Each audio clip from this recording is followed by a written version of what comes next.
नमस्कार दोस्तों, try and try study YouTube channel पर आपका फिर से बहुत बहुत स्वागत है। दोस्तों, कल हमने पहला वीडियो बनाया अपना नंबर सिस्टम से यूनिट पार्ट 1। पार्ट 1 में हमने पढ़ा कि हम किसी भी दी गई गणना का इकाई अंक कैसे निकालते हैं, चाहे घात दी हुई हो, प्लस माइनस हो, गुणा हो, उसके आधार पर हम कैसे इकाई अंक निकालते हैं। तो अब उन्हीं रूल को फॉलो करते हुए दोस्तों हम थोड़ा आगे बढ़ेंगे और यहाँ पर कुछ क्वेश्चन दिए गए हैं, इन क्वेश्चंस को हम हल करेंगे। तो सबसे पहले हम चलते हैं क्वेश्चन नंबर 1 पर। वीडियो में आगे बढ़ने से पहले मैं आपको बता देता हूँ दोस्तों कि अगर मेरा वीडियो आपको अच्छा लगता है तो प्लीज़ सब्सक्राइब करें और वीडियो को लाइक ज़रूर करें, ताकि मुझे पता चले कि वाकई में आप लोगों ने मेरा वीडियो पसंद किया है। और सब्सक्राइब ज़रूर करें। और जो विद्यार्थी स्टडी लाइन में है और रेलवे, एसएससी उनकी तैयारी कर रहे हैं, तो मैथ और रीजनिंग तैयार करने के लिए मेरे नोट्स ज़रूर बनाएं और उनके आधार पर मैथ और रीजनिंग की अच्छी तैयारी करें। लॉकडाउन जो अनलॉक की प्रक्रिया कंप्लीट हो चुकी है और धीरे धीरे सारे एग्ज़ाम्स अभी 2-3 महीने में आपके कंडक्ट कराए जाएंगे। तो धीरे धीरे हम एक एक टॉपिक वाइज आगे बढ़ेंगे, एक एक चैप्टर को उठा लेंगे और उनको एक एक टॉपिक वाइज आगे बढ़ेंगे। तो नंबर 1 क्वेश्चन लेते हैं दोस्तों। इसमें सबसे पहले जब हम इकाई अंक निकालना है हमें, तो हम दी गई संख्याओं का इकाई अंक ही लेंगे। 9 सबसे पहले यहाँ पर देखते हैं, इसका इकाई अंक 9 है, 5 है, 6 है, 4 है और 3 है। तो दोस्तों यहाँ पर 9 की पावर 56 है। हमने कल ही बात की थी एक वीडियो में कि 9 की पावर अगर ओड हो, विषम संख्या हो, जैसे 1 2 3 5 7 9 इस तरह हो, तो उसका यूनिट डिजिट आता है 9। और अगर सम संख्या हो ऊपर, तो उसका यूनिट डिजिट आता है 1। तो हम यहाँ पर देख पा रहे हैं कि 9 की पावर 56 एक सम संख्या है। 56 क्या है? एक सम संख्या है। और सम संख्या है तो 9 की पावर जब सम संख्या होती है तो हमने पढ़ा है कि वहाँ पर यूनिट डिजिट क्या होगा, इकाई अंक होगा हमारा 1। दूसरा है प्लस, यहाँ पर 5 की पावर 11 है। 5 की पावर 11 अगर आप देखेंगे तो 0 1 5 6 की पावर कितनी भी हो, उसका इकाई का अंक वही रहता है, ये हमने पढ़ा। तो 5 की पावर यहाँ पर हो जाएगी, सॉरी 5 315 का पावर 11 का इकाई अंक रहेगा 5, माइनस 6 की पावर 112 उसी रूल में आता है 0156, यानी 6 की पावर 112 से हमें कोई मतलब नहीं है, इसका इकाई का अंक 6 ही रहेगा। क्यों? क्योंकि 6 की पावर कितनी भी हो, उसका यूनिट डिजिट आपका जो है, इकाई अंक जो है आपका 6 ही रहेगा। आगे है दोस्तों हमारा, आगे देखते हैं 4 की पावर 35। 4 की पावर 35, हमने 4 का रूल क्या पढ़ा था कि अगर 4, मैं आपको दोस्तों बार बार क्यों बता रहा हूँ ये चीज़, क्योंकि आपको याद हो जाए। 4 की पावर अगर सम संख्या है हो तो आपका इकाई अंक आता है 6, और 4 की पावर अगर विषम संख्या हो तो आपका इकाई अंक आएगा 4। तो यहाँ पर 4 की पावर 35 एक विषम संख्या है, इसका मतलब यहाँ पर 4 की पावर होगी 1। 4 का जो इकाई अंक होगा वो होगा 4। 3 की पावर 18, 3 की पावर 18 है, तो हम क्या करेंगे, 18 में 4 से भाग देंगे और देखेंगे कि इसका शेषफल कितना रहता है। 4 का भाग दिया हमने 18 में, 4 चौके 16 और 2 बाकी रहता है, 2 बाकी रहता है। इसका मतलब यहाँ जो इकाई का अंक है उसकी पावर क्या हो जाएगी, 2 हो जाएगी। यानी कि हम एक बार इसको लिख लेते हैं 3 की पावर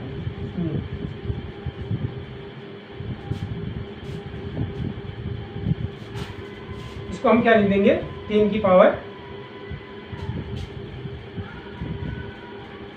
क्या है कर दिया हमने, सॉरी कुछ गलत लिख दिया हमने। तो यहाँ पर हम क्या लिख देंगे, प्लस 3 की पावर 2। अब हम प्लस की संख्याओं को एक तरफ जोड़ेंगे, 1 5 6, 3 की पावर 2 का हो जाता है 9, 9 और 6 15, और ये आपका माइनस का 10, तो आपका आंसर हो जाएगा दोस्तों 5।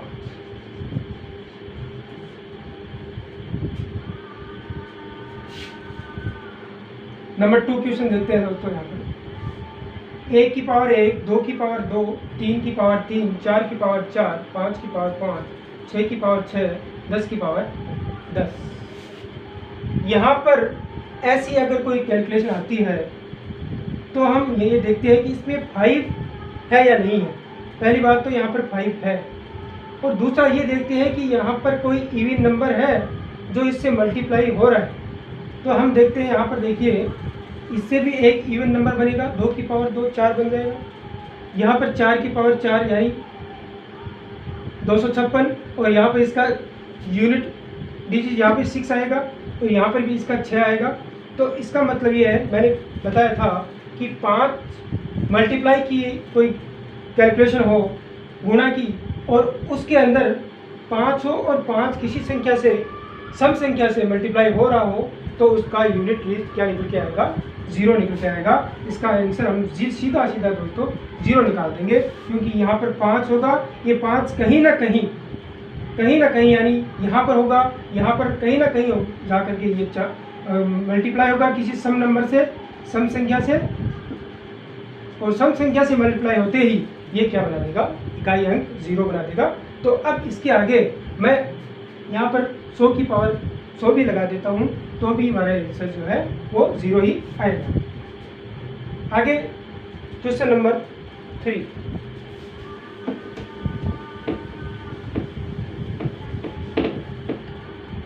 क्वेश्चन नंबर 3 देखते हैं दोस्तों। यहाँ पर factorial 4 multiply factorial 10 plus factorial 3।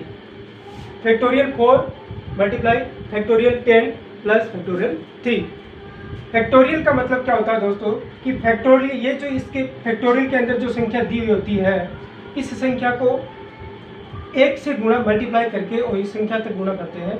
जैसे 4 को मैं लिखता हूँ 1 इंटू 2 इंटू 3 इंटू 4। 10 को लिखता हूँ मैं, इस तरह से लिखना पड़ेगा फैक्टोरियल 10 को लिखूँगा 1 इंटू 2 इंटू 3, 6 इंटू 7, 8 9 और 10 9 10। आगे फैक्टोरियल 3 1 इंटू 2 इंटू 3। सबसे पहले 4 का हम फैक्टोरियल 4 का यूनिट निकालते हैं। 1 को 2 से गुणा करते हैं, 2 2 3 6 6 चौकी 24, इसका इकाई निकल के आता है 4। 6 चौकी 24, और 24 का हम क्या ले लेंगे, यहाँ पर 4 ले लेंगे। यहाँ पर 1 गुणा 2 गुणा 3 गुणा 4 गुणा 5, यानी 1 गुणा 2 2 3 6 चौकी 24 24 5 120, और 120 आ गया यहाँ पर। यहाँ तक मल्टीप्लाई होने पर क्या आ गया, 120 आ गया, और 120 के आगे ये 0 आ गया है। अब हम जब इसको आगे किसी भी संख्या से मल्टीप्लाई करेंगे तो हमारा जो इकाई अंक आएगा वो 0 ही आएगा। यानी फैक्टोरियल 5 के बाद, फैक्टोरियल 4 के बाद, सॉरी फैक्टोरियल 4 के बाद किसी भी फैक्टोरियल का जो इकाई अंक आता है वो हमेशा 0 आता है। ये ध्यान में रखने वाली बात है कि फैक्टोरियल 4 तक इकाई अंक जो होता है वो जो निकलता है वो अलग निकलता है। बाकी जब फैक्टोरियल 4 के बाद अगर हम गणना करते हैं तो 5 से मल्टीप्लाई होने के बाद ये पूरा किसी भी संख्या से जब इसको मल्टीप्लाई करेंगे तो हमारा जो यूनिट डिजिट आएगा, इकाई अंक, वो आएगा हमारा 0। तो इसका आंसर यहाँ पर इसका यूनिट डिजिट निकल के आया है 0, और इसका आ जाएगा 1 गुणा 2 2 और 2 3 6। अब हम इसको यहाँ पुट कर देते हैं। 4 का इकाई अंक निकल कर आया 4, 10 का इकाई अंक आया 0 और 3 का निकल कर आया 6, प्लस है यहाँ पर। ये दोनों मल्टीप्लाई हो गए, 0 हो गया और प्लस 6 करेंगे तो हमारा जो आंसर है इसका इकाई अंक जो है हमारा वो आ जाएगा हमारा 0 + 6, 6। ये हमारा आंसर आ जाएगा।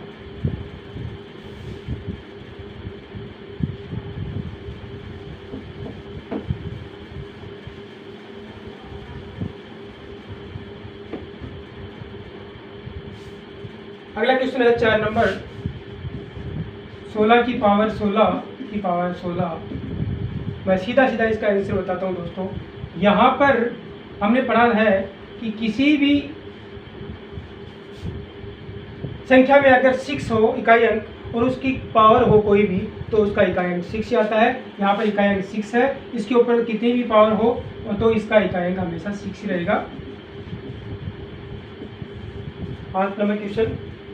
24 की पावर 25 की पावर 26, 24 की पावर 25 की पावर 26, 24 की पावर 25 की पावर 26। तो हम पहले क्या करते हैं दोस्तों कि 25 में हम 4 से भाग देते थे और भाग देने पर जो शेषफल आता था वो 4 की पावर होती थी। शेषफल आने पर या विषम नंबर आने पर 4 का अलग रूल था, विषम आने पर 4 आता है और सम आने पर 6 आता है।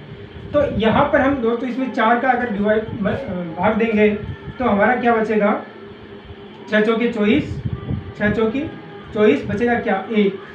इसका मतलब 1 की पावर 26, यहाँ पर 24 हम इसको ये लिख सकते हैं।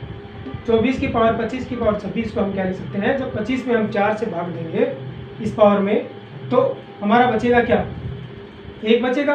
तो 24 की पावर 1 और 1 की पावर 26 हो जाएगी। अब हम इसका मतलब ये हुआ कि हम 24 की पावर 1 को 24 की पावर जो 1 है उसको 26 बार गुणा करेंगे। कितनी बार करेंगे, 26 बार ऐसे मल्टीप्लाई करेंगे 26 बार। लेकिन हमें इस बात का भी पता होता है दोस्तों कि 1 की पावर कितनी ही हो हमेशा 1 ही रहता है। तो यहाँ पर हम इसको क्या लिखेंगे, 24 की पावर 1 और 4 की पावर 1 का मतलब क्या होता है 4। ये हमारा आंसर इकाई।